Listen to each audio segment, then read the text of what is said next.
তো মেলা থেকে এসে আর এই বসেছি খাওয়ার জন্য। এই তো চাউমিন আনা হয়েছে, খুলে দেখাবো।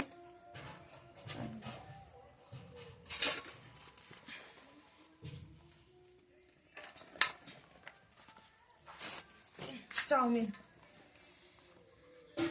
1 প্লেট চাউমিনটা বন্ধুরা, এই চাউমিনটা 1 প্লেট।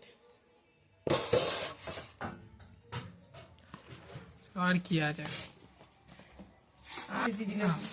এই তো আছে আর কি, গুড়ের জিলাপি বন্ধুরা, গুড়ের জিলাপি। সেই লেভেলের ভালো নরম আছে জিলাপি। ভালো। হ্যাঁ, আর এই দুপুরে রান্না হয়েছিল, একটু তরকারি আছে, ঢেঁড়সের তরকারি, একটু ঝোল আছে মাংস, ওই দিয়ে একটু ভাত খাওয়া হবে। মিলিয়ে মিশিয়ে খাওয়া।